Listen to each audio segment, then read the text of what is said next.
Welcome to learn with ਲੂਸੀਅਨ।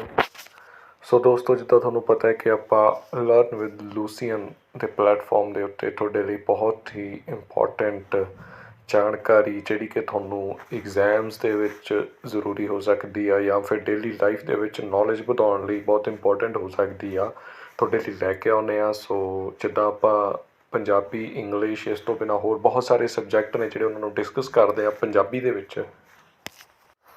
ਤਾਂ ਆਪਾਂ last time English idioms, ਜਿਹਨੂੰ ਆਪਾਂ ਅਖਾਣਾਂ ਅਤੇ ਮੁਹਾਵਰੇ ਕਹਿੰਦੇ ਹਾਂ ਅੰਗਰੇਜ਼ੀ ਦੇ, ਉਹਨਾਂ ਦਾ ਇੱਕ ਲੈਕਚਰ ਕੀਤਾ ਸੀ। ਸੋ ਅੱਜ ਆਪਾਂ ਉਹਦਾ ਨੈਕਸਟ ਲੈਕਚਰ ਜਿਹੜਾ ਹੈਗਾ ਉਹ ਕਰਦੇ ਹਾਂ। ਅਤੇ ਉੱਦਾਂ ਹੀ ਪਹਿਲਾਂ ਵਾਂਗ ਕਿ ਆਪਾਂ ਪੰਜਾਬੀ ਦੇ ਵਿੱਚ ਇਗਜ਼ੈਂਪਲ ਦੇ ਨਾਲ ਬਹੁਤ ਹੀ ਸਿੰਪਲ ਭਾਸ਼ਾ ਦੇ ਵਿੱਚ ਇਹਨਾਂ ਅਖਾਣਾਂ ਦਾ, ਇਹਨਾਂ ਈਡੀਅਮਸ ਦਾ ਮਤਲਬ ਸਮਝਾਂਗੇ। ਸੋ ਧਿਆਨ ਨਾਲ ਸੁਣਨਾ ਜੀ, ਸ਼ੁਰੂ ਕਰਦੇ ਹਾਂ। ਸੋ ਸਭ ਤੋਂ ਪਹਿਲਾਂ ਜੀ ਆਉਂਦਾ ਸਾਡੇ ਕੋਲ ਅ ਫੈਦਰ ਇਨ ਵਨਜ਼ ਕੈਪ। ਤਾਂ ਇਹਦਾ ਸ਼ਾਬਦਿਕ ਅਰਥ ਹੈਗਾ ਜੀ ਕਿਸੇ ਦੀ ਟੋਪੀ ਦੇ ਵਿੱਚ, ਕਿਸੇ ਦੀ ਕੈਪ ਦੇ ਵਿੱਚ ਖੰਭ ਲੱਗਿਆ ਹੋਵੇ। ਤਾਂ ਕਈ ਵਾਰ ਇੱਦਾਂ ਹੁੰਦਾ ਹੈ ਕਿ ਸ਼ਾਬਦਿਕ ਅਰਥ ਨਾਲ ਸਾਨੂੰ ਕਿਤੇ ਨਾ ਕਿਤੇ ਉਹਦਾ ਜਿਹੜਾ ਮੁਹਾਵਰੇ ਦਾ ਮਤਲਬ ਹੈ ਉਹ ਕਿਤੇ ਨਾ ਕਿਤੇ ਸਮਝ ਆ ਜਾਂਦਾ। ਜਿੱਦਾਂ ਆਪਾਂ ਦੇਖਦੇ ਹਾਂ ਕਿ ਟੋਪੀ ਦੇ ਵਿੱਚ ਖੰਭ ਲੱਗਣਾ, ਉਹਦਾ ਕੀ ਮਤਲਬ ਹੈ। ਜਿਵੇਂ ਕੋਈ ਫੁੱਲ ਲੱਗਿਆ ਹੁੰਦਾ ਜਾਂ ਖੰਭ ਲੱਗਿਆ ਹੁੰਦਾ, ਉਹਦਾ ਮਤਲਬ ਇੱਕ ਤਰ੍ਹਾਂ ਕਹਿ ਲਓ ਵੀ ਸ਼ਾਨ ਹੁੰਦਾ ਜਾਂ ਟੌਰ ਹੁੰਦੀ ਹੈ। ਠੀਕ ਹੈ ਜੀ, ਤਾਂ ਉੱਥੇ ਹੀ ਆਪਾਂ ਇਹਨੂੰ ਰਿਲੇਟ ਕਰ ਸਕਦੇ ਹੁੰਦੇ ਹਾਂ ਥੋੜ੍ਹਾ ਜਿਹਾ ਦਿਮਾਗ ਲਾ ਕੇ।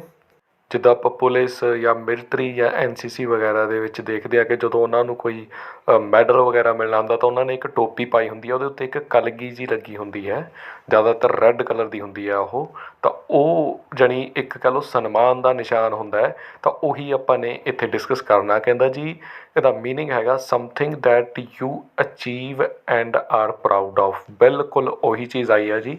ਤਾਂ ਟੋਪੀ ਦੇ ਵਿੱਚ ਖੰਭ ਲੱਗਣ ਦਾ ਮਤਲਬ ਇਹੀ ਹੈ ਕਿ ਜਦੋਂ ਸਾਨੂੰ ਕੋਈ ਇੱਦਾਂ ਦੀ ਚੀਜ਼ ਪ੍ਰਾਪਤ ਹੁੰਦੀ ਹੈ ਜਿਹਦੇ 'ਤੇ ਸਾਨੂੰ ਬਹੁਤ ਮਾਣ ਹੈ, ਜਾਂ ਫਿਰ ਅਸੀਂ ਬਹੁਤ ਵੱਡੀ ਕੋਈ ਪ੍ਰਾਪਤੀ, ਕੋਈ ਸਕਸੈਸਫੁਲ ਅਚੀਵਮੈਂਟ ਲਈ ਹੈ, ਤਾਂ ਉੱਥੇ ਆਪਾਂ ਕਹਿੰਦੇ ਹਾਂ ਫੈਦਰ ਇਨ ਵਨਜ਼ ਕੈਪ। ਤਾਂ ਉਹ ਕਹਿੰਦਾ ਜੀ ਵਿਨਿੰਗ ਦਾ ਸਪੈਲਿੰਗ ਕੰਟੈਸਟ ਵਾਜ਼ ਅ ਫੈਦਰ ਇਨ ਦਾ ਬੋਆਇਜ਼ ਕੈਪ। ਕਹਿੰਦਾ ਜੀ ਮੁੰਡੇ ਨੇ ਉਹ ਕੰਪੀਟੀਸ਼ਨ ਜਿੱਤਿਆ ਅਤੇ ਇਹ ਜਿਹੜਾ ਸੀਗਾ ਉਹਦੇ ਲਈ ਇੱਕ ਟੋਪੀ ਦੇ ਵਿੱਚ ਇੱਕ ਖੰਭ ਦੇ ਬਰਾਬਰ ਸੀਗਾ। ਜਾਣੀ ਕਿ ਕੀ ਆ, ਉਹਨੂੰ ਬਹੁਤ ਉਸ ਚੀਜ਼ ਦੇ ਉੱਤੇ ਮਾਣ ਹੈ, ਜਾਂ ਫਿਰ ਉਹ ਬਹੁਤ ਹੀ ਇੱਜ਼ਤ ਵਾਲੀ ਚੀਜ਼ ਆ ਉਹਦੇ ਵਾਸਤੇ। ਅੱਗੇ ਆ ਗਿਆ ਜੀ, ਕਹਿੰਦਾ a fish out of water. ਇਹਦਾ ਮੀਨਿੰਗ ਹੈਗਾ someone who does not fit in. ਤਾਂ ਤੁਸੀਂ ਪੰਜਾਬੀ ਦੇ ਵਿੱਚ ਦੇਖ ਲਓ ਕਿ ਜਿਹੜੀ ਮੱਛੀ ਹੈ ਉਹ ਪਾਣੀ ਦੇ ਵਿੱਚ ਹੀ ਰਹਿੰਦੀ ਆ, ਜਾਣੀ ਕਿ ਪਾਣੀ ਤੋਂ ਬਾਹਰ ਜਿਹੜੀ ਹੈਗੀ ਆ, ਬਾਹਰਲੀ ਜਿਹੜਾ ਵਾਤਾਵਰਨ ਆ ਉਹਦੇ 'ਚੋਂ ਫਿੱਟ ਨਹੀਂ ਆਉਂਦੀ ਹੈਗੀ, ਉਹਨੂੰ ਸੂਟ ਨਹੀਂ ਕਰਦਾ। ਤਾਂ ਜਦੋਂ ਪਾਣੀ ਦੇ ਵਿੱਚੋਂ ਆਪਾਂ ਮੱਛੀ ਨੂੰ ਬਾਹਰ ਕਰ ਦਿੰਦੇ ਹਾਂ ਤਾਂ ਉਹ ਬਹੁਤਾ ਦੇਰ ਜਿਉਂਦੀ ਵੀ ਨਹੀਂ ਰਹਿ ਪਾਉਂਦੀ। ਤਾਂ ਆਪਾਂ ਉੱਦਾਂ ਹੀ ਕਹਿੰਦੇ ਹਾਂ ਕਿ ਜਦੋਂ ਪਾਣੀ ਤੋਂ ਬਾਹਰ ਜਿਹੜੀ ਹੈਗੀ ਆ ਉਹ ਮੱਛੀ ਫਿੱਟ ਨਹੀਂ ਆਉਂਦੀ ਹੈਗੀ। ਠੀਕ ਹੈ ਜੀ, ਤਾਂ ਉਹੀ ਸੇਮ ਚੀਜ਼ ਹੈਗੀ ਹੈ। ਕਹਿੰਦਾ ਜੀ ਜਿਹੜਾ ਬੰਦਾ ਹੈ ਉਹ ਕਿਸੇ ਸਿਚੁਏਸ਼ਨ ਦੇ ਵਿੱਚ ਜਾਂ ਕਿਸੇ ਮਾਹੌਲ ਦੇ ਵਿੱਚ ਫਿੱਟ ਨਹੀਂ ਹੁੰਦਾ ਤਾਂ ਆਪਾਂ ਉਹਨੂੰ ਕਹਿੰਦੇ ਹਾਂ ਵੀ ਇਹ ਤਾਂ ਇੱਦਾਂ ਲੱਗਦਾ ਜਿਵੇਂ ਪਾਣੀ 'ਚੋਂ ਮੱਛੀ ਬਾਹਰ ਕੱਢ ਲਈ ਹੋਵੇ, ਮਤਲਬ ਇਹਨੂੰ ਇਹ ਸੂਟੇਬਲ ਨਹੀਂ ਲੱਗ ਰਿਹਾ। ਤਾਂ ਕਹਿੰਦਾ ਜੀ ਅੱਗੇ ਕਹਿੰਦਾ ਤਾਂ man was like a fish out of water at the expensive restaurant. ਤਾਂ ਸੇਮ ਚੀਜ਼ ਆ ਗਈ ਜੀ ਕਿ ਜਿੱਦਾਂ ਆਪਾਂ ਕਈ ਇਹੋ ਜਿਹੀ ਜਗ੍ਹਾ 'ਤੇ ਚਲੇ ਜਾਂਦੇ ਹਾਂ ਜਿਹਦੇ 'ਚ ਆਪਾਂ ਨੂੰ ਕੰਫਰਟੇਬਲ ਫੀਲ ਨਹੀਂ ਹੁੰਦਾ ਜਾਂ ਆਪਣਾ ਐਕਸਪੀਰੀਅੰਸ ਨਹੀਂ ਹੁੰਦਾ, ਜਿਹੜੀ ਚੀਜ਼ ਆਪਣੀ ਡੇਲੀ ਲਾਈਫ, ਡੇਲੀ ਆਪਣੀ ਰੂਟੀਨ ਦੇ ਨਾਲ ਰਿਲੇਟਡ ਨਹੀਂ ਹੁੰਦੀ। ਆਪਾਂ ਕਿਸੇ ਇੱਦਾਂ ਦੀ ਜਗ੍ਹਾ ਦੇ ਵਿੱਚ ਚਲੇ ਜਾਂਦੇ ਹਾਂ ਤਾਂ ਉਦੋਂ ਆਪਾਂ ਕਹਿੰਦੇ ਹਾਂ ਕਿ ਆਪਾਂ ਨੂੰ ਇੱਦਾਂ ਜਿਹਾ ਲੱਗੀ ਜਾਂਦਾ ਵਾ ਜਿਵੇਂ ਮੱਛੀ ਨੂੰ ਪਾਣੀ 'ਚੋਂ ਬਾਹਰ ਕੱਢ ਕੇ ਕਿਤੇ ਰੱਖਤਾ ਹੋਵੇ। ਤਾਂ ਸੇਮ ਚੀਜ਼ ਇਹੀ ਆ, ਫਿਸ਼ ਆਊਟ ਆਫ ਵਾਟਰ ਮਤਲਬ ਕੋਈ ਇੱਦਾਂ ਦੀ ਸਿਚੁਏਸ਼ਨ ਦੇ ਵਿੱਚ ਜਾਣਾ ਜਿਹਦੇ ਲਈ ਆਪਾਂ ਫਿੱਟ ਨਾ ਹੋਈਏ ਜਾਂ ਜਿਹੜੀ ਆਪਾਂ ਨੂੰ ਸੂਟ ਨਾ ਕਰਦੀ ਹੋਵੇ। ਅੱਗੇ ਆ ਗਿਆ ਜੀ, ਕਹਿੰਦਾ ਅ ਫਲਾਈਟ ਆਫ ਫੈਂਸੀ। ਤਾਂ ਫਿਰ ਸ਼ਬਦਿਕ ਅਰਥ ਤੋਂ ਤੁਹਾਨੂੰ ਸਮਝ ਆ ਜਾਂਦੀ ਹੈ। ਫਲਾਈਟ ਦਾ ਮਤਲਬ ਹੁੰਦਾ ਉੱਡਣਾ। ਠੀਕ ਹੈ ਜੀ, ਉਡਾਰੀ ਮਾਰਨੀ, ਉਡਾਰੀਆਂ। ਤਾਂ ਕਹਿੰਦਾ ਜਿਹਨੂੰ ਇਹਦਾ ਮੀਨਿੰਗ ਹੈਗਾ ਐਨ idea that is out of touch with reality ਔਰ ਪੋਸੀਬਿਲਿਟੀ। ਤਾਂ ਫਿਰ ਤੁਹਾਨੂੰ ਸਮਝ ਆ ਗਈ, ਜਿਵੇਂ ਆਪਾਂ ਕਹਿੰਦੇ ਹਾਂ ਖਿਆਲੀ ਪੁਲਾਓ ਬਣਾਉਣੇ, ਪੰਜਾਬੀ ਦੇ ਵਿੱਚ ਜਿਹੜਾ ਆਪਣਾ ਮੁਹਾਵਰਾ ਜਾਂ ਅਖਾਣ ਹੈ ਵੀ ਖਿਆਲੀ ਪੁਲਾਓ ਬਣਾਉਣੇ ਜਾਂ ਖਿਆਲੀ ਮਹਿਲ ਉਸਾਰਨੇ। ਠੀਕ ਹੈ ਜੀ, ਜਾਂ ਫਿਰ ਸ਼ੇਖ ਚਿੱਲੀ ਵਾਂਗ ਗੱਲਾਂ ਕਰਨੀਆਂ। ਇਸ ਤੋਂ ਬਿਨਾਂ ਸਿੰਪਲ ਲੈਂਗੁਏਜ ਦੇ ਵਿੱਚ ਆਪਾਂ ਕਹਿੰਦੇ ਹਾਂ ਹਵਾ 'ਚ ਉੱਡਣਾ। ਤਾਂ ਉਹੀ ਮਤਲਬ ਕਿ ਬਿਨਾਂ ਸਿਰ ਪੈਰ ਜਿਹੇ ਵਾਲੇ ਆਈਡੀਆਜ਼ ਨੇ, ਉਹਨਾਂ ਦੇ ਖਿਆਲਾਂ ਦੇ ਵਿੱਚ ਆਪਾਂ ਉੱਡੀ ਜਾਣਾ ਵੀ ਆਪਾਂ ਐਂ ਕਰਦੇ ਹਾਂ, ਆਪਾਂ ਐਂ ਕਰਦੇ ਹਾਂ। ਬਟ ਉਹਨਾਂ ਨੂੰ ਜੇ ਆਪਾਂ ਰਿਐਲਿਟੀ ਦੇ ਵਿੱਚ ਦੇਖੀਏ ਤਾਂ ਉਹ ਪੋਸੀਬਲ ਨਹੀਂ ਹੁੰਦੇ ਹੈਗੇ, ਮਤਲਬ ਆਸਾਨੀ ਨਾਲ ਪੋਸੀਬਲ ਨਹੀਂ ਹੋ ਸਕਦੇ ਹੁੰਦੇ। ਤਾਂ ਆਪਾਂ ਕਹਿੰਦੇ ਹਾਂ ਤਾਂ ਬੈਠਾ ਬਸ ਹਵਾ 'ਚ ਉਡਾਰੀਆਂ ਮਾਰੀ ਜਾਂਦਾ, ਹਵਾ 'ਚ ਤੀਰ ਮਾਰਨਾ ਵੀ ਆਪਾਂ ਇਹਨੂੰ ਇੱਦਾਂ ਹੀ ਕਹਿ ਸਕਦੇ ਹਾਂ। ਤਾਂ ਫਲਾਈਟ ਆਫ ਫੈਂਸੀ ਦਾ ਮਤਲਬ ਵੀ ਇਹੀ ਹੁੰਦਾ ਹੈ ਜਦੋਂ ਆਪਾਂ ਖਿਆਲੀ ਪੁਲਾਓ, ਸ਼ੇਖ ਚਿੱਲੀ ਜਿਹੇ ਵਾਲੀਆਂ ਗੱਲਾਂ ਕਰਦੇ ਹਾਂ। ਤਾਂ ਇਹਨੂੰ ਤੁਸੀਂ ਪੰਜਾਬੀ ਦੇ ਵਿੱਚ ਵੀ ਰਿਲੇਟ ਕਰ ਸਕਦੇ ਹੋ। ਫਲਾਈਟ ਦਾ ਮਤਲਬ ਹੁੰਦਾ ਉੱਡਣਾ, ਉਡਾਰੀ ਅਤੇ ਫੈਂਸੀ ਦਾ ਮਤਲਬ ਹੁੰਦਾ ਬਹੁਤ ਵਧੀਆ ਕੋਈ ਚੀਜ਼, ਤਾਂ ਬਹੁਤ ਵਧੀਆ ਚੀਜ਼ ਦੀ ਉਡਾਰੀ ਮਾਰਨੀ ਜਾਂ ਚੀਜ਼ ਲਈ ਉਡਾਰੀ ਮਾਰਨੀ, ਤਾਂ ਉਹੀ ਚੀਜ਼ ਆ ਗਈ ਹਵਾ 'ਚ ਤੀਰ ਮਾਰਨੇ। ਤਾਂ ਕਹਿੰਦਾ ਐਗਜ਼ਾਮਪਲ ਹੈਗੀ ਆ, it was a flight of fancy that we would think of trying to climb Mount Everest. ਤਾਂ ਜਿਵੇਂ ਤੁਹਾਨੂੰ ਪਤਾ ਹੈ ਕਿ ਘਰੇ ਬੈਠ ਕੇ ਆਪਾਂ ਜੇ ਸੋਚੀ ਜਾਈਏ ਵੀ ਮਾਊਂਟ ਐਵਰੈਸਟ ਕਲਾਈਂਬ ਕਰਨੀ ਆ, ਮਾਊਂਟ ਐਵਰੈਸਟ 'ਤੇ ਚੜ੍ਹਨਾ, ਤਾਂ ਉਹ ਇੱਕ ਫਲਾਈਟ ਆਫ, ਉਹ ਵੈਸੇ ਹਵਾ 'ਚ ਹੀ ਆਪਾਂ ਤੀਰ ਮਾਰਦੇ ਹਾਂ। ਕਿਉਂਕਿ ਜਿਹੜਾ ਹੈਗਾ ਆਪਣਾ ਮਾਊਂਟ ਐਵਰੈਸਟ ਨੂੰ ਸਰ ਕਰਨਾ, ਉਹ ਇੰਨਾ ਵੀ ਮਤਲਬ ਸੌਖਾ ਨਹੀਂ ਹੈਗਾ। ਹਾਂ, ਆਪਾਂ ਘਰੇ ਬੈਠ ਕੇ ਰਜਾਈ 'ਚ ਪਏ ਪਏ ਖਿਆਲਾਂ ਦੇ ਵਿੱਚ ਕਰੀ ਜਾਈਏ, ਉਹ ਅਲੱਗ ਗੱਲ ਹੈ। ਤਾਂ ਉਹੀ ਕਹਿੰਦੇ ਆ ਵੀ ਇਹ ਜਿਹੜੀ ਹੈਗੀ ਆ ਖਿਆਲੀ ਪੁਲਾਓ ਨੇ, ਵੀ ਮੈਂ ਜੀ ਸਵੇਰੇ ਜਾ ਕੇ ਮਾਊਂਟ ਐਵਰੈਸਟ 'ਤੇ ਚੜ੍ਹੂੰਗਾ, ਤੁਹਾਨੂੰ ਉੱਥੋਂ ਫੋਨ ਕਰੂੰਗਾ। ਤਾਂ ਇਹ ਕੀ ਹੈ, ਇਹ ਇੱਕ ਖਿਆਲੀ ਪੁਲਾਓ ਹੈ, ਇਹਦੇ 'ਚ ਕੋਈ ਲੌਜੀਕਲ ਗੱਲ ਨਹੀਂ ਹੈਗੀ, ਕਿਉਂਕਿ ਉਹਨੂੰ ਚੜ੍ਹਨ ਦੇ ਲਈ ਕਾਫੀ ਤਿਆਰੀ ਕਰਨੀ ਪੈਂਦੀ ਆ, ਖਰਚਾ ਵੀ ਕਰਨਾ ਪੈਂਦਾ, ਸਮਾਨ ਲੈਣਾ ਪੈਂਦਾ। ਸੋ ਤਾਂ ਇਹ ਜਿਹੜੀ ਚੀਜ਼ ਆਪਾਂ ਘਰੇ ਬੈਠ ਕੇ ਗੱਪ ਮਾਰ ਦਈਏ, ਜਬਲੀ ਮਾਰ ਦਈਏ, ਤਾਂ ਉਹ ਕੀ ਹੈ, ਫਲਾਈਟ ਆਫ ਫੈਂਸੀ ਦੇ ਵਿੱਚ ਆ ਜਾਂਦਾ। ਅੱਗੇ ਆ ਗਿਆ, ਕਹਿੰਦਾ ਜੀ ਅ ਫਲਾਈ ਇਨ ਦਾ ਓਇੰਟਮੈਂਟ। ਤਾਂ ਫਲਾਈ ਦਾ ਮਤਲਬ ਵੈਸੇ ਮੱਖੀ ਵੀ ਹੁੰਦਾ। ਤਾਂ ਇਹ ਜਿਹੜੀ ਚੀਜ਼ ਹੈ ਇਹ ਵੀ ਕਿਤੇ ਨਾ ਕਿਤੇ ਰਿਲੇਟ ਹੁੰਦੀ ਹੈ, ਬਟ ਇਹ ਥੋੜ੍ਹੀ ਜਿਹੀ ਕੰਪਲੀਕੇਟਡ ਲੱਗ ਸਕਦੀ ਹੈ ਤੁਹਾਨੂੰ ਸ਼ਾਬਦਿਕ ਅਰਥ ਦੇ ਹਿਸਾਬ ਨਾਲ। ਤਾਂ ਓਇੰਟਮੈਂਟ ਦਾ ਮਤਲਬ ਤੁਹਾਨੂੰ ਪਤਾ ਹੀ ਹੋਊਗਾ। ਓਇੰਟਮੈਂਟ ਨੂੰ ਬੇਸਿਕਲੀ ਆਪਾਂ ਮੱਲਮ ਜਾਂ ਕੋਈ ਪੇਸਟ ਜਾਂ ਕਰੀਮ ਕਹਿੰਦੇ ਹਾਂ। ਤਾਂ ਅਦਰਵਾਈਜ਼ ਆਪਾਂ ਕਹਿੰਦੇ ਹਾਂ ਕੋਈ ਬਹੁਤ ਸਮੂਥ ਜੇ ਟੈਕਸਚਰ ਵਾਲੀ ਚੀਜ਼ ਹੋਵੇ, ਉਹਨੂੰ ਵੀ ਆਪਾਂ ਓਇੰਟਮੈਂਟ ਉਹ ਕਰ ਸਕਦੇ ਹਾਂ। ਬਟ ਇਹਦਾ ਸਿੱਧਾ ਸੰਬੰਧ ਜਿਹੜਾ ਹੈਗਾ ਉਹ ਦਵਾਈਆਂ ਦੇ ਨਾਲ ਹੁੰਦਾ। ਤਾਂ ਕਹਿੰਦਾ ਜੇ ਕੋਈ ਬਹੁਤ ਸਮੂਥ ਜਿਹੀ ਚੀਜ਼ ਹੋਵੇ, ਕੋਈ ਪੇਸਟ ਹੋਵੇ, ਉਹਦੇ 'ਚ ਮੱਖੀ ਪੈ ਜਾਵੇ, ਤਾਂ ਉਹ ਆਪਾਂ ਨੂੰ ਭੈੜੀ ਲੱਗਦੀ ਆ, ਬੁਰੀ ਲੱਗਦੀ ਆ। ਤਾਂ ਉਹੀ ਸੇਮ ਚੀਜ਼ ਆ ਜਿਹਨੂੰ ਆਪਾਂ ਪੰਜਾਬੀ ਦੇ ਵਿੱਚ ਕੀ ਕਹਿ ਦਿੰਦੇ ਹਾਂ, ਰੰਗ 'ਚ ਭੰਗ ਪੈਣਾ, ਜਾਂ ਫਿਰ ਕੀ ਕਹਿ ਦਿੰਦੇ ਹਾਂ, ਕਬਾਬ 'ਚ ਹੱਡੀ। ਮਤਲਬ ਕੀ ਹੈ ਕਿ ਕੋਈ ਚੀਜ਼ ਵਧੀਆ ਸੀਗੀ, ਕੋਈ ਬਹੁਤ ਸਮੂਥ ਚੀਜ਼ ਚੱਲ ਰਹੀ ਸੀ, ਅਤੇ ਉਹਦੇ 'ਚ ਕੋਈ ਵਿਘਨ ਪੈ ਗਿਆ, ਤਾਂ ਉਹਨੂੰ ਆਪਾਂ ਕਹਿ ਦਿੰਦੇ ਹਾਂ fly in the ointment. A fly in the ointment same ਚੀਜ਼ ਆ ਗਈ ਕਬਾਬ 'ਚ ਹੱਡੀ ਜਾਂ ਫਿਰ ਰੰਗ 'ਚ ਭੰਗ। ਤਾਂ ਮੀਨਿੰਗ ਕਹਿੰਦਾ small thing that spoils one's enjoyment of something. Same ਚੀਜ਼ ਆ ਗਈ, ਜਦੋਂ ਰੰਗ ਦੇ ਵਿੱਚ ਭੰਗ ਪੈ ਜਾਂਦਾ, ਉਦੋਂ ਆਪਾਂ ਇਹ ਚੀਜ਼ ਵਰਤ ਸਕਦੇ ਹਾਂ, ਅ ਫਲਾਈ ਇਨ ਦਾ ਓਇੰਟਮੈਂਟ। ਠੀਕ ਹੈ ਜੀ। ਤਾਂ ਕਹਿੰਦਾ the problem with the music was a fly in the ointment during the wedding ceremony. Same ਚੀਜ਼, ਬਿਲਕੁਲ ਸੇਮ ਐਗਜ਼ਾਮਪਲ ਜਿਹੜੀ ਹੈਗੀ ਉਹਨਾਂ ਨੇ ਦਿੱਤੀ ਹੈ। ਕਹਿੰਦਾ ਜੀ ਵੀ ਮਿਊਜ਼ਿਕ ਜਿਹੜਾ ਹੈਗਾ ਉਹਦੇ 'ਚ ਕੋਈ ਪ੍ਰੋਬਲਮ ਆ ਗਈ, ਲਾਈਟ ਭੱਜ ਗਈ ਜਾਂ ਉਹ ਸਪੀਕਰ ਪਾਟ ਗਿਆ ਉਹਨਾਂ ਦਾ, ਤਾਂ ਕੀ ਹੋ ਗਿਆ ਕਿ ਉਹ ਸਾਰਾ ਰੰਗ ਦੇ ਵਿੱਚ ਭੰਗ ਪੈ ਗਿਆ। ਬਹੁਤ ਵਧੀਆ ਮੈਰਿਜ ਦੀ ਜਿਹੜੀ ਫੰਕਸ਼ਨ ਚੱਲੀ ਜਾ ਰਿਹਾ ਸੀ, ਡੀਜੇ ਡੂਜੇ ਵੱਜਦਾ ਸੀ, ਫਿਰ ਅਚਾਨਕ ਲਾਈਟ ਭੱਜ ਗਈ, ਤਾਂ ਉਹ ਸਾਰੇ ਇੱਕਦਮ ਵਧੀਆ ਮੂਡ ਬਣਿਆ ਹੋਇਆ ਸੀ, ਨੱਚ ਰਹੇ ਸੀ, ਤਾਂ ਉਹ ਅਚਾਨਕ ਹੀ ਰੰਗ 'ਚ ਭੰਗ ਜਿਹਾ ਪੈ ਗਿਆ। ਤਾਂ ਉੱਥੇ ਆਪਾਂ ਯੂਜ਼ ਕਰਦੇ ਹਾਂ ਅਪਲਾਈ ਇਨ ਦਾ ਓਇੰਟਮੈਂਟ। ਅੱਗੇ ਆ ਗਿਆ ਜੀ ਅ ਫੁੱਟ ਇਨ ਦਾ ਡੋਰ। ਤਾਂ ਇਹ ਵੀ ਕਿਤੇ ਨਾ ਕਿਤੇ ਆਪਾਂ ਰਿਲੇਟ ਕਰ ਸਕਦੇ ਹਾਂ ਸ਼ਾਬਦਿਕ ਅਰਥ ਦੇ ਹਿਸਾਬ ਨਾਲ। ਕਹਿੰਦਾ ਜੀ ਦਰਵਾਜ਼ੇ ਦੇ ਵਿੱਚ ਪੈਰ ਹੋਣਾ। ਮਤਲਬ ਕੀ ਹੈ ਕਿ ਆਪਾਂ ਕਿਸੇ ਚੀਜ਼ ਦੇ ਵਿੱਚ ਐਂਟਰ ਹੋਣ ਹੀ ਵਾਲੇ ਹਾਂ। ਜਿਵੇਂ ਆਪਾਂ ਕਹਿੰਦੇ ਹਾਂ ਵੀ ਮੈਂ ਹਲੇ ਪੈਰ ਪਾਇਆ ਹੀ ਸੀਗਾ ਕਿਤੇ, ਠੀਕ ਹੈ ਜੀ, ਤਾਂ ਉਹ ਕੀ ਹੁੰਦਾ ਹੈ, ਅ ਫੁੱਟ ਇਨ ਦਾ ਡੋਰ। ਜਾਂ ਕਈ ਵਾਰੀ ਆਪਾਂ ਕਹਿੰਦੇ ਹਾਂ ਵੀ ਬਾਰੀ ਨੂੰ ਹੱਥ ਪੈਣਾ। ਜਿਵੇਂ ਜਵਾਕ ਅੱਜ ਕੱਲ੍ਹ ਕੈਨੇਡਾ ਵਗੈਰਾ ਜਾਣ ਵਾਸਤੇ, ਆਸਟ੍ਰੇਲੀਆ ਅਮੈਰੀਕਾ ਜਾਣ ਵਾਸਤੇ ਆਇਲਸ ਵਗੈਰਾ ਕਰਦੇ ਨੇ, ਮਿਹਨਤ ਕਰਦੇ ਨੇ। ਤਾਂ ਜਦੋਂ ਮਤਲਬ ਉਹਨਾਂ ਦਾ ਵੀਜ਼ਾ ਆ ਜਾਂਦਾ, ਠੀਕ ਹੈ ਜੀ, ਆਇਲਸ ਕਲੀਅਰ ਹੋ ਜਾਂਦੀ ਹੈ, ਔਫਰ ਲੈਟਰ ਆ ਜਾਂਦਾ, ਆਪਾਂ ਕਹਿੰਦੇ ਹਾਂ ਵੀ ਬਾਰੀ ਨੂੰ ਹੱਥ ਪੈ ਗਿਆ ਜਹਾਜ਼ ਦੀ ਨੂੰ। ਤਾਂ ਸੇਮ ਚੀਜ਼ ਆ ਵੀ ਬਸ ਕੋਈ ਚੀਜ਼ ਬਸ ਹੋਣ ਹੀ ਵਾਲੀ ਹੈ, ਤਾਂ ਉਹ ਕੀ ਕਹਿੰਦੇ ਆ, ਐਨ ਓਪਨਿੰਗ ਔਰ ਓਪਰਚੁਨਿਟੀ ਟੂ ਡੂ ਸਮਥਿੰਗ। ਵੀ ਕੋਈ ਚੀਜ਼ ਆ ਜਿਹੜੀ ਉਹਦਾ ਆਪਾਂ ਨੂੰ ਚਾਂਸ ਮਿਲਣਾ ਕਿਸੇ ਚੀਜ਼ ਨੂੰ ਕੰਮ ਕਰਨ ਲਈ, ਵੀ ਜੇ ਆਪਾਂ ਇਹ ਚੀਜ਼ ਨੂੰ ਓਪਰਚੁਨਿਟੀ ਨੂੰ ਪਿਕ ਕਰ ਲਈ ਤਾਂ ਆਪਣਾ ਉਹ ਕੰਮ ਹੋ ਹੀ ਜਾਊਗਾ। ਤਾਂ ਇਹਨੂੰ ਕਹਿੰਦੇ ਨੇ ਅ ਫੁੱਟ ਇਨ ਦਾ ਡੋਰ। ਬਸ ਦਰਵਾਜ਼ੇ ਦੇ ਵਿੱਚ ਪੈਰ ਧਰ ਲਿਆ, ਐਂਟਰ ਕਰਨ ਦੀ ਦੇਰ ਹੈ, ਤਾਂ ਉਦੋਂ ਆਪਾਂ ਕਹਿੰਦੇ ਹਾਂ। ਅੱਗੇ ਐਗਜ਼ਾਮਪਲ ਹੈ, ਕਹਿੰਦਾ ਆਈ ਗੋਟ ਅ ਫੁੱਟ ਇਨ ਦਾ ਡੋਰ ਵੈਨ ਦਾ ਕੰਪਨੀ ਐਕਸੈਪਟਡ ਮਾਈ ਐਪਲੀਕੇਸ਼ਨ। ਤਾਂ ਕਹਿੰਦਾ ਉਹੀ ਗੱਲ ਹੋ ਗਈ ਕਿ ਮੇਰਾ ਜਿਹੜਾ ਦਰਵਾਜ਼ੇ ਨੂੰ ਪੈਰ ਪੈ ਗਿਆ, ਦਰਵਾਜ਼ੇ ਦੇ ਵਿੱਚ ਪੈਰ ਪੈ ਗਿਆ, ਵੀ ਮੇਰੀ ਜਿਹੜੀ ਹੈਗੀ ਆ ਐਪਲੀਕੇਸ਼ਨ ਆ ਉਹ ਕੰਪਨੀ ਨੇ ਐਕਸੈਪਟ ਕਰ ਲਈ, ਮਤਲਬ ਮੈਨੂੰ ਜੋਬ ਮਿਲਣ ਵਾਲੀ ਹੈ, ਬਸ ਮੇਰਾ ਬਾਰੀ ਨੂੰ ਹੱਥ ਪੈ ਗਿਆ। ਅਤੇ ਸੇਮ ਚੀਜ਼ ਆਉਂਦੀ ਹੈ ਜੀ ਅ ਫੁੱਟ ਇਨ ਦਾ ਡੋਰ। ਜਦੋਂ ਆਪਣੀ ਕੋਈ ਚੀਜ਼, ਕੋਈ ਸਕਸੈਸਫੁਲ ਕੋਈ ਹੈਪਨਿੰਗ ਹੋਣ ਵਾਲੀ ਹੁੰਦੀ ਆ, ਉਦੋਂ ਆਪਾਂ ਕਹਿ ਦਿੰਦੇ ਹਾਂ। ਇਸ ਤੋਂ ਬਾਅਦ ਆ ਗਿਆ ਜੀ, ਕਹਿੰਦਾ ਅ force to be reckoned with. ਤਾਂ ਰਿਕੌਨਡ ਦਾ ਮਤਲਬ ਹੁੰਦਾ ਜੀ ਅਟੈਂਸ਼ਨ ਦੇਣੀ, ਕਿਸੇ ਚੀਜ਼ ਵੱਲ ਧਿਆਨ ਦੇਣਾ। ਤਾਂ ਇਹਦਾ ਮੀਨਿੰਗ ਕਹਿੰਦਾ someone or something that is important and should not be ignored. ਉਹੀ ਚੀਜ਼ ਆ ਗਈ ਵੀ ਜਿਹੜੀ ਚੀਜ਼ ਨੂੰ ਆਪਾਂ ਇਗਨੋਰ ਨਹੀਂ ਕਰ ਸਕਦੇ, ਕਿਹੜੀ ਚੀਜ਼ ਬਹੁਤ ਇੰਪੋਰਟੈਂਟ ਹੋਵੇ। ਜਿਵੇਂ ਕਈ ਵਾਰੀ ਇਹ ਹੁੰਦਾ ਹੈ ਕਿ ਆਪਾਂ ਕਿਸੇ ਜਵਾਕ ਦੇ ਵਿੱਚ, ਕਿਸੇ ਬੱਚੇ ਦੇ ਵਿੱਚ ਟੈਲੈਂਟ ਦੇਖਦੇ ਹਾਂ, ਤਾਂ ਆਪਾਂ ਕਹਿੰਦੇ ਹਾਂ ਵੀ ਜੇ ਆਪਾਂ ਇਹ ਟੈਲੈਂਟ ਜਿਹੜਾ ਹੈਗਾ ਉਹ ਇਗਨੋਰ ਕਰਤਾ ਬੱਚੇ ਦਾ, ਤਾਂ ਆਪਾਂ ਮਤਲਬ ਇੱਕ ਵਧੀਆ ਆਰਟਿਸਟ ਨੂੰ ਖੋ ਦੇਵਾਂਗੇ ਜਾਂ ਵਧੀਆ ਪਲੇਅਰ ਨੂੰ ਖੋ ਦੇਵਾਂਗੇ, ਕੁਛ ਵੀ ਆਪਾਂ ਐਗਜ਼ਾਮਪਲ ਦਿੰਦੇ ਹਾਂ। ਤਾਂ ਉਹਨੂੰ ਕਹਿੰਦੇ ਨੇ ਵੀ ਕੋਈ ਇੱਦਾਂ ਦੀ ਚੀਜ਼ ਜਿਹੜੀ ਆਪਾਂ ਗਵਾ ਨਹੀਂ ਸਕਦੇ ਜਾਂ ਆਪਾਂ ਨੂੰ ਗਵਾਉਣੀ ਨਹੀਂ ਚਾਹੀਦੀ। ਠੀਕ ਹੈ ਜੀ, ਉਹ ਵਧੀਆ ਚੀਜ਼ ਹੈ ਤਾਂ ਉਹਦੇ ਵੱਲ ਆਪਾਂ ਨੂੰ ਧਿਆਨ ਦੇਣਾ ਚਾਹੀਦਾ। ਤਾਂ ਸੇਮ ਹੀ ਚੀਜ਼ ਐਗਜ਼ਾਮਪਲ ਦੇ ਵਿੱਚ ਕਹਿ ਰਿਹਾ, ਕਹਿੰਦਾ the young man is a force to be reckoned within the wrestling world. ਤਾਂ ਉਹੀ ਗੱਲ ਕਹਿ ਰਿਹਾ ਕਿ ਜਿਹੜਾ ਕੋਈ ਨਵਾਂ ਜਵਾਕ ਕੋਈ ਉੱਭਰਿਆ ਵਾ ਰੈਸਲਿੰਗ ਕੁਸ਼ਤੀ ਦੇ ਵਿੱਚ, ਵੀ ਉਹ ਇੱਦਾਂ ਦਾ ਬੱਚਾ ਹੈਗਾ ਜਾਂ ਇੱਦਾਂ ਦਾ ਪਲੇਅਰ ਹੈ ਕਿ ਜਿਹਨੂੰ ਆਪਾਂ ਇਗਨੋਰ ਨਹੀਂ ਕਰ ਸਕਦੇ ਜਾਂ ਆਪਾਂ ਨੂੰ ਇਗਨੋਰ ਨਹੀਂ ਕਰਨਾ ਚਾਹੀਦਾ, ਕਿਉਂਕਿ ਉਹ ਗਾਹਾਂ ਜਾ ਕੇ ਬਹੁਤ ਜ਼ਿਆਦਾ ਅਚੀਵਮੈਂਟਸ ਕਰੇਗਾ। ਤਾਂ ਉੱਥੇ ਆਪਾਂ ਇਹ ਵਾਲਾ ਫਰੇਜ਼ ਯੂਜ਼ ਕਰ ਦਿੰਦੇ ਹਾਂ। ਅੱਗੇ ਆ ਗਿਆ ਜੀ, ਕਹਿੰਦਾ ਅ ਗ੍ਰੀਨ ਥੰਮ। ਇਹ ਬਹੁਤ ਸੌਖਾ ਜਿਹਾ ਜਿਹੜਾ ਮੁਹਾਵਰਾ ਹੈ, ਇਹਨੂੰ ਤੁਸੀਂ ਮਤਲਬ ਸਿੱਧਾ ਜਿਹਾ ਰਿਲੇਟ ਕਰ ਸਕਦੇ ਹੋ। ਗ੍ਰੀਨ ਥੰਮ ਦਾ ਮਤਲਬ ਕਹਿੰਦਾ ਹਰੇ ਰੰਗ ਦਾ ਅੰਗੂਠਾ। ਤਾਂ ਗ੍ਰੀਨ ਕਿਸੇ ਵੀ ਚੀਜ਼ ਨੂੰ ਆਪਾਂ ਪਲੈਂਟੇਸ਼ਨ ਐਗਰੀਕਲਚਰ ਦੇ ਨਾਲ ਜੋੜ ਕੇ ਦੇਖ ਸਕਦੇ ਹੁੰਦੇ ਹਾਂ। ਠੀਕ ਹੈ, ਜਿਵੇਂ ਆਪਾਂ ਹਰੀ ਕ੍ਰਾਂਤੀ ਨੂੰ ਵੀ ਗ੍ਰੀਨ ਰੈਵੋਲਿਊਸ਼ਨ ਕਹਿੰਦੇ ਹਾਂ, ਤਾਂ ਗ੍ਰੀਨ ਦਾ ਸੰਬੰਧ ਇੱਥੇ ਖੇਤੀਬਾੜੀ ਕਹਿ ਲਓ ਜਾਂ ਬਾਗਬਾਨੀ ਦੇ ਨਾਲ ਜਾਂ ਪੌਦੇ ਉਗਾਉਣ ਦੇ ਨਾਲ ਹੈਗਾ ਹੈ। ਤਾਂ ਕਹਿੰਦਾ ਵੀ ਜਿਹੜੇ ਬੰਦੇ ਦੇ ਵਿੱਚ ਬਾਗਬਾਨੀ ਦਾ ਜਾਂ ਗਰੋਇੰਗ ਪਲਾਂਟ ਪੌਦਿਆਂ ਨੂੰ ਉਗਾਉਣ ਦਾ ਬਿਜਾਈ ਦਾ ਜਿਹੜਾ ਟੈਲੈਂਟ ਹੋਵੇ, ਗੁਰ ਹੋਵੇ ਕਿਸੇ ਕੋਲੇ, ਤਾਂ ਆਪਾਂ ਉਹਨੂੰ ਕਹਿੰਦੇ ਹਾਂ ਵੀ ਉਹ ਬੰਦਾ ਗ੍ਰੀਨ ਥੰਮ ਹੈ ਜਾਂ ਉਹਦੇ ਕੋਲ ਇੱਕ ਗ੍ਰੀਨ ਥੰਮ ਹੈ। ਮਤਲਬ ਕੀ ਆ, ਉਹਦੇ ਹੱਥ ਦੇ ਵਿੱਚ ਗੁਣ ਹੈ ਉਗਾਉਣ ਦਾ। ਬਹੁਤ ਸਿੰਪਲ ਜਿਹਾ ਜੀ ਇਹ। ਤਾਂ ਕਹਿੰਦਾ the man has a green thumb and has a very beautiful garden.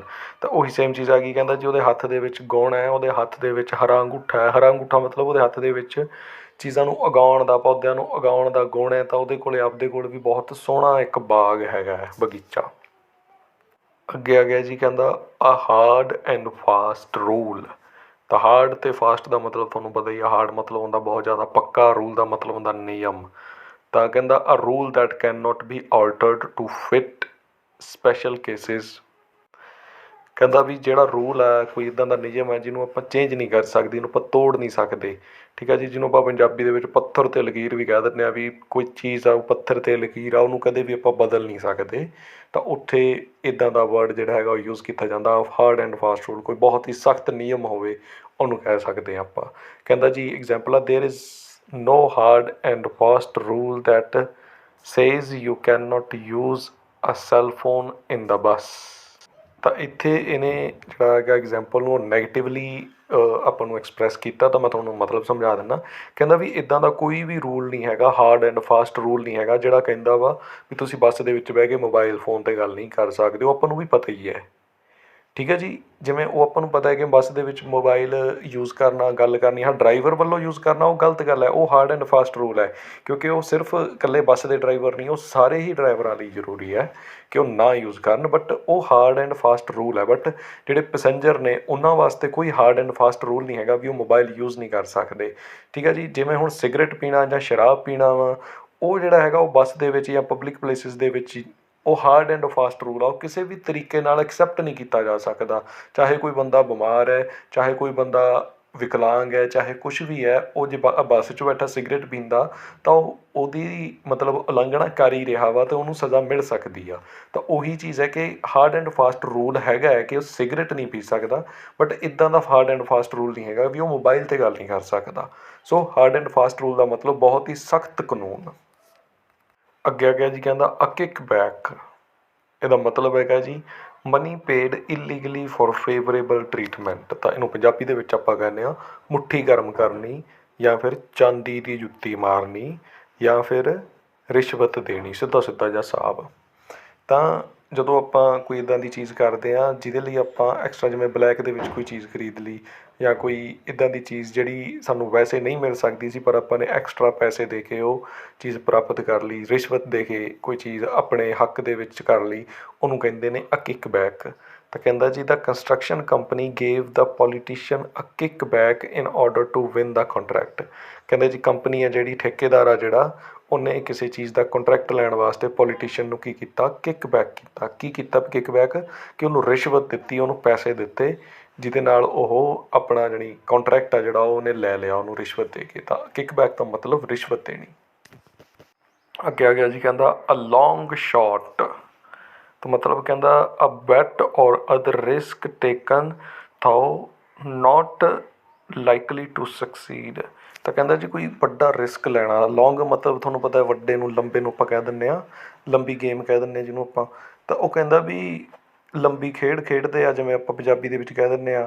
ਤਾਂ ਕੀ ਹੈ ਅ ਲੌਂਗ ਸ਼ਾਟ, ਮਤਲਬ ਕੀ ਹੋ ਗਿਆ ਕਿ ਕੋਈ ਇੱਦਾਂ ਦੀ ਚੀਜ਼, ਕੋਈ ਵੱਡਾ ਰਿਸਕ ਲੈਣਾ ਜਿਹਦੇ 'ਚ ਮਤਲਬ ਸਕਸੈਸ ਦਾ ਚਾਂਸ ਘੱਟ ਹੋਵੇ, ਬਟ ਫਿਰ ਵੀ ਕੋਈ ਬੰਦਾ ਮਤਲਬ ਰਿਸਕ ਲੈਣਾ ਚਾਹੁੰਦਾ, ਕਿਉਂਕਿ ਉਹਦੇ 'ਚ ਫਾਇਦਾ ਵੀ ਵੱਡਾ ਹੁੰਦਾ। ਅਗਰ ਉਹਦੇ 'ਚ ਚਾਂਸਿਸ ਘੱਟ ਨੇ, ਬਟ ਅਗਰ ਉਹ ਸਕਸੈਸ ਹੁੰਦਾ ਤਾਂ ਉਹਦਾ ਫਾਇਦਾ ਵੀ ਬਹੁਤ ਵੱਡਾ ਹੁੰਦਾ, ਤਾਂ ਉਹਨੂੰ ਆਪਾਂ ਕਹਿੰਦੇ ਹਾਂ ਲੌਂਗ ਸ਼ਾਟ। ਕਹਿੰਦਾ it was a long shot that my friend would get the job, so he was very happy when he did it. The same ਵੀ ਇੱਕ ਇੰਪੋਸੀਬਲ ਜੀ ਚੀਜ਼ ਸੀਗੀ, ਇਹਨੂੰ ਇੰਪੋਸੀਬਲ ਵੀ ਆਪਾਂ ਕਹਿ ਸਕਦੇ ਹਾਂ ਲੌਂਗ ਸ਼ਾਟ ਉਹਨੂੰ, ਵੀ ਉਹਦੇ ਲਈ ਕੋਈ ਜੋਬ ਲੈਣੀ ਸੀਗੀ ਬੰਦੇ ਨੇ, ਤਾਂ ਬਟ ਹੁਣ ਉਹ ਬਹੁਤ ਜ਼ਿਆਦਾ ਖੁਸ਼ ਹੋ ਗਿਆ ਵੀ ਕਿਉਂਕਿ ਉਹਨੇ ਉਹ ਲੈ ਲਈ ਹੈ, ਉਹਨੇ ਕਰ ਲਿਆ ਉਹ ਕੰਮ। ਤਾਂ ਲੌਂਗ ਸ਼ਾਟ ਦਾ ਮਤਲਬ ਕੋਈ ਬਹੁਤ ਔਖੀ ਜਿਹੀ ਚੀਜ਼, ਬਹੁਤ ਰਿਸਕੀ ਜਿਹਾ ਕੰਮ, ਜਾਂ ਫਿਰ ਬਹੁਤ ਇੰਪੋਸੀਬਲ ਜਿਹੀ ਚੀਜ਼ ਹੋਵੇ ਜਿਹੜੀ। ਅੱਗੇ ਆ ਗਿਆ ਜੀ, ਕਹਿੰਦਾ ਅ ਨੇਲ ਇਨ ਕੌਫਿਨ। ਕੌਫਿਨ ਦਾ ਮਤਲਬ ਹੁੰਦਾ ਜੀ ਕਫਨ ਵੀ ਕਹਿ ਸਕਦੇ ਹੋ ਤੁਸੀਂ, ਤਬੂਤ ਵੀ ਕਹਿ ਦਿੰਦੇ ਨੇ, ਠੀਕ ਹੈ ਜੀ। ਤਾਂ ਜਿਵੇਂ ਕਹਿ ਲਓ ਵੀ ਨੇਲ ਦਾ ਮਤਲਬ ਹੁੰਦਾ ਮੇਖ ਜਾਂ ਕਿੱਲ। ਤਾਂ ਇੱਥੇ ਮੈਨੂੰ ਇੱਕ ਗੱਲ ਯਾਦ ਆਉਂਦੀ ਹੈ, ਆਪਣੇ ਬਹੁਤ ਹੀ ਮਹਾਨ ਸ਼ਹੀਦ ਹੋਏ ਨੇ ਜਿਨ੍ਹਾਂ ਨੂੰ ਪੰਜਾਬ ਕੇਸਰੀ ਵੀ ਕਿਹਾ ਜਾਂਦਾ ਸੀ। ਤਾਂ ਉਹਨਾਂ ਨੇ ਜਿਵੇਂ ਕਿਹਾ ਸੀਗਾ, ਜਦੋਂ ਸਾਈਮਨ ਕਮਿਸ਼ਨ ਦਾ ਉਹਨਾਂ ਨੇ ਵਿਰੋਧ ਕੀਤਾ ਸੀ, ਤਾਂ ਸਾਂਡਰਸ ਵੱਲੋਂ ਉਹਨਾਂ ਦੇ ਉੱਤੇ ਲਾਠੀਚਾਰਜ ਕੀਤਾ ਗਿਆ ਸੀ ਬਹੁਤ ਜ਼ਿਆਦਾ, ਕਹਿ ਲਓ ਵੀ ਬੁਰੇ ਤਰੀਕੇ ਨਾਲ। ਤਾਂ ਉਦੋਂ ਜਦੋਂ ਉਹ ਉਸ ਲਾਠੀਚਾਰਜ ਦੇ ਵਿੱਚ ਜ਼ਖਮੀ ਹੋ ਗਏ, ਤਾਂ ਜਦੋਂ ਉਹ ਆਪਣੀ ਲਾਸਟ ਸਟੇਜ ਦੇ ਉੱਤੇ ਸੀਗੇ, ਤਾਂ ਉਹਨਾਂ ਨੇ ਕਿਹਾ ਸੀਗਾ ਕਿ ਮੇਰੇ ਸਰੀਰ 'ਤੇ ਲੱਗਿਆ ਇੱਕ ਇੱਕ ਜ਼ਖਮ ਆ, ਜਿਹੜਾ ਮੇਰੇ ਜਿਸਮ 'ਤੇ ਲੱਗਿਆ ਇੱਕ ਇੱਕ ਜ਼ਖਮ ਜਿਹੜਾ ਹੈਗਾ, ਉਹ ਅੰਗਰੇਜ਼ੀ ਰਾਜ ਦੇ ਤਬੂਤ ਦੇ ਵਿੱਚ ਜਾਂ ਕਫਨ ਦੇ ਵਿੱਚ ਕਿੱਲ ਦਾ ਕੰਮ ਕਰੂਗਾ। ਤਾਂ ਇੱਥੋਂ ਸਾਨੂੰ ਐਗਜ਼ਾਮਪਲ ਜਿਹੜੀ ਹੈਗੀ ਆ ਉਹ ਮਿਲਦੀ ਹੈ ਹਿਸਟਰੀ ਦੇ ਵਿੱਚੋਂ ਕਿ ਕੀ ਹੁੰਦਾ ਨੇਲ ਇਨ ਕੌਫਿਨ। ਤਾਂ ਇੱਥੇ ਇਹਦਾ ਮੀਨਿੰਗ ਹੈਗਾ ਜੀ, ਕਹਿੰਦਾ that something that will ਹਾਰਮ someone. ਕਹਿੰਦਾ ਕੋਈ ਇੱਦਾਂ ਦੀ ਚੀਜ਼ ਜਿਹੜੀ ਬਹੁਤ ਜ਼ਿਆਦਾ ਨੁਕਸਾਨ ਕਰੂਗੀ ਕਿਸੇ ਦਾ। ਤਾਂ ਮਤਲਬ ਕੀ ਹੋ ਗਿਆ ਕਿ ਜਿਹਨੂੰ ਆਪਾਂ ਕਹਿ ਦਿੰਦੇ ਹਾਂ ਮੁਸੀਬਤ ਮੁੱਲ ਲੈਣੀ। ਤਾਂ ਜਿਵੇਂ ਲਾਲਾ ਲਾਜਪਤ ਰਾਏ ਜੀ ਨੇ ਕਿਹਾ ਸੀ, ਤਾਂ ਉਹਨਾਂ ਨੇ ਕਿਹਾ ਸੀਗਾ ਵੀ ਮੇਰੇ ਉੱਤੇ ਲਾਠੀਚਾਰਜ ਕਰਕੇ ਇਹਨਾਂ ਨੇ ਮੁਸੀਬਤ ਮੁੱਲ ਲੈ ਲਈ ਆ, ਕਿ ਹੁਣ ਜਿਹੜਾ ਹੈਗਾ ਇਹਨਾਂ ਨੂੰ ਮਤਲਬ ਇੰਡੀਆ ਛੱਡਣਾ ਹੀ ਪਊਗਾ ਜਾਂ ਆਜ਼ਾਦੀ ਦੇਣੀ ਓ ਪਊਗੀ, ਕਿਉਂਕਿ ਲੋਕਾਂ ਦੇ ਵਿੱਚ, ਉਹਨਾਂ ਦੇ ਕ੍ਰਾਂਤੀਕਾਰੀਆਂ ਦੇ ਵਿੱਚ ਰੋਸ ਬਹੁਤ ਜ਼ਿਆਦਾ ਪੈਦਾ ਹੋ ਗਿਆ ਸੀ। ਤਾਂ ਜਦੋਂ ਕੋਈ ਇੱਦਾਂ ਦੀ ਚੀਜ਼ ਕਰ ਲਵੇ ਜਿਹਦੇ ਨਾਲ ਉਹਨੂੰ ਬਹੁਤ ਨੁਕਸਾਨ ਹੋਣਾ ਹੋਵੇ, ਤਾਂ ਉਹਨੂੰ ਆਪਾਂ ਕਹਿੰਦੇ ਆ ਨੇਲ ਇਨ ਕੌਫਿਨ। ਤਾਂ ਸਾਡੇ ਕੋਲ ਐਗਜ਼ਾਮਪਲ ਹੈਗੀ ਹੈ ਜੀ, ਕਹਿੰਦਾ fighting with the boss was a nail in the man's coffin, he will not get a promotion now. ਕਹਿੰਦਾ ਜੀ ਉਹ ਬੰਦੇ ਨੇ ਆਪਣੇ ਬੌਸ ਦੇ ਨਾਲ, ਮਾਲਕ ਦੇ ਨਾਲ ਲੜਾਈ ਕਰਕੇ ਬਹੁਤ ਵੱਡਾ ਆਪਣਾ ਨੁਕਸਾਨ ਕਰ ਲਿਆ, ਕਿ ਇਹ ਨੁਕਸਾਨ ਆ ਜਿਹੜਾ ਇਹ ਉਹਨੂੰ ਕਦੇ ਤਰੱਕੀ ਨਹੀਂ ਲੈਣ ਦਊਗਾ ਹੁਣ, ਠੀਕ ਹੈ ਜੀ, ਬੌਸ ਨਾਲ ਲੜਾਈ ਕਰਕੇ। ਤਾਂ ਕੀ ਹੋ ਗਿਆ ਕਿ ਕਹਿੰਦਾ ਜੀ ਉਹਦੇ ਕਫਨ ਦੇ ਵਿੱਚ ਕਿੱਲਾ ਗੱਡਿਆ ਗਿਆ ਹੁਣ, ਜਾਂ ਉਹਦੇ ਕਫਨ ਦੇ ਵਿੱਚ ਕਿੱਲ ਗੱਡਿਆ ਗਿਆ। ਤਾਂ ਮਤਲਬ ਕੀ ਹੋ ਗਿਆ ਕਿ ਉਹਦਾ ਨੁਕਸਾਨ ਹੋ ਗਿਆ ਬਹੁਤ। ਅੱਗੇ ਆ ਗਿਆ ਜੀ, ਕਹਿੰਦਾ ਅ 9 ਡੇ ਵੰਡਰ। ਬਹੁਤ ਹੀ ਵਧੀਆ ਈਡੀਅਮ ਹੈ। ਤਾਂ ਅ 9 ਡੇ ਵੰਡਰ ਮਤਲਬ ਕੀ ਹੈ, ਕਹਿੰਦਾ 9 ਦਿਨ ਦਾ ਅਜੂਬਾ।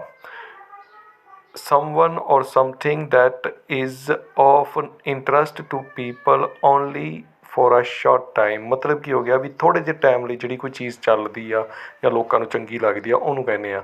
ਤਾਂ ਇਹਦਾ ਸਿੱਧਾ ਸਿੱਧਾ ਜਿਵੇਂ ਆਪਾਂ ਪੰਜਾਬੀ ਦੇ ਵਿੱਚ ਕਹਿੰਦੇ ਆ ਵੀ 4 ਦਿਨ ਦੀ ਚਾਨਣੀ, ਕਿ ਕੋਈ ਚੀਜ਼ ਹੁੰਦੀ ਆ ਜਿਹੜੀ ਆਪਾਂ ਨੂੰ ਕੁਛ ਟਾਈਮ ਲਈ ਵਧੀਆ ਲੱਗਦੀ ਆ, ਉਸ ਤੋਂ ਬਾਅਦ ਉਹ ਹਨੇਰੇ 'ਚ ਚਲੇ ਜਾਂਦੀ ਆ।